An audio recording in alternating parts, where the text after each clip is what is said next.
काळाच्या नियतीच्या पुढे आपलं काही चालत नाही. इतक्या लवकर अरुण काका सोडून जातील ते आज अरुण काका आपल्यात राहिलेले नाहीयेत. मी व्यक्तिशः माझ्या वतीनं, महाराष्ट्रातल्या तमाम जनतेच्या वतीनं आणि राष्ट्रवादी काँग्रेस पक्षाच्या वतीनं देखील अरुण काकांना भावपूर्ण श्रद्धांजली अर्पण करतो.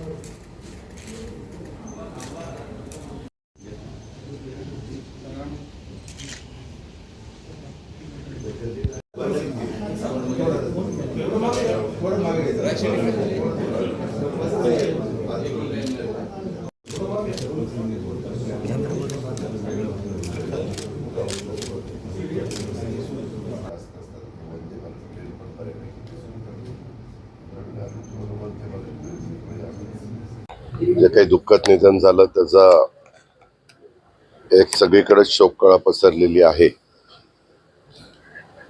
अरुण काकांचे माझे फार सुरुवातीपासून संबंध, कारण अरुण काकांना सगळ्यात चांगल्या गोष्टी करण्याची मनापासूनची आवड, धाडसी व्यक्ती म्हणून त्यांची ओळख आणि सगळ्यांना बरोबर घेऊन जाण्याची त्यांची एक हातोटी होती.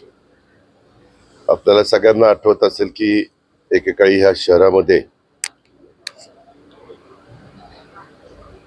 अनिल राठोडांचं वर्चस्व त्या ठिकाणी होतं, परंतु नंतरच्या काळामध्ये सर्वांनाच बरोबर घेऊन त्याच्यातून संग्राम सारखं एक तरुण नेतृत्व पुढे आणलं. तो महापौर म्हणून काम केलं. अर्थात संग्राम जरी काम करत असला तरी पूर्णपणे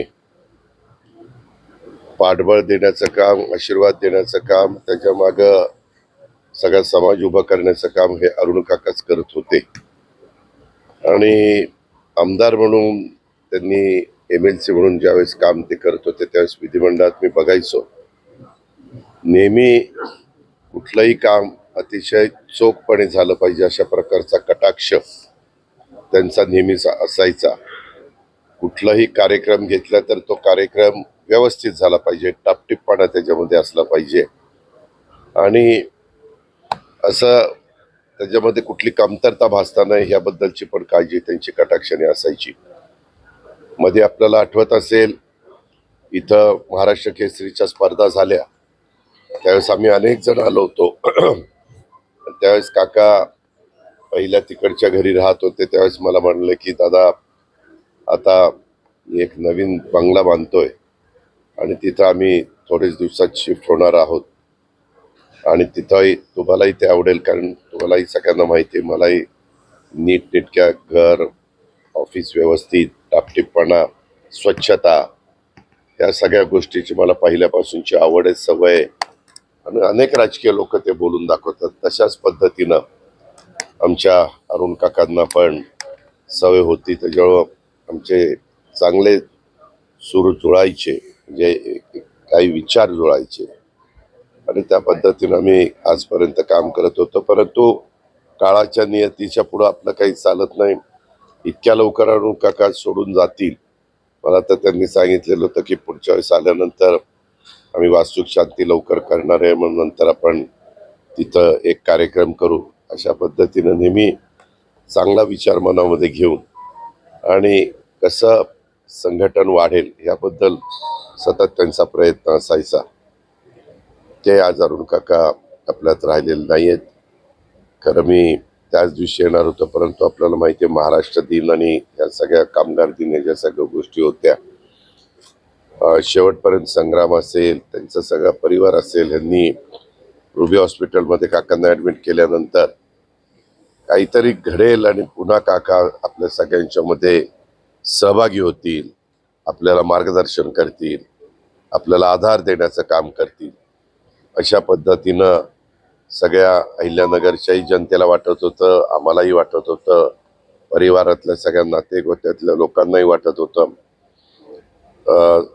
तशा प्रकारे डॉक्टरांनी पण अतिशय प्रयत्न केले, पण शेवटी काकांची प्राणज्योत त्या ठिकाणी माळवली आणि नंतर हा प्रसंग आपल्यावर उद्भवलेला आहे. मी व्यक्तिशः माझ्या वतीनं, महाराष्ट्रातल्या तमाम जनतेच्या वतीनं आणि राष्ट्रवादी काँग्रेस पक्षाच्या वतीनं देखील अरुण काकांना भावपूर्ण श्रद्धांजली अर्पण करतो. परमेश्वरांनी प्रार्थना करतो की हे दुःख सहन करण्याची त्यांच्या परिवाराला, त्यांच्या सगळ्या कुटुंबियांना याच्यातनं दुःख सावरण्याची शक्ती मिळो, अशा प्रकारचे परमेश्वर देखील प्रार्थना त्या ठिकाणी करतो. अरुण काकांचं आजपर्यंतचं काम लक्षामध्ये घेता मी त्या दिवशी मुख्यमंत्र्यांशी बोललो आणि आपण सरकारी इतमाने अरुण काकांच्यावर अंत्यसंस्कार करू अशा प्रकारचा निर्णय राज्याच्या मुख्यमंत्र्यांनी आम्ही सगळ्यांनी घेतला आणि तो लगेचच इकडे जिल्हाधिकाऱ्यांना कळवला. अशा प्रकारे हे सगळं गोष्ट घडलेली आहे. आता त्यांचं अधुरं राहिलेलं काम हे पुढं नेटाने पूर्णत्वाला न्यायचं, हीच खऱ्या अर्थाने आमच्या अरुण काकांना श्रद्धांजली ठरणार आहे. धन्यवाद.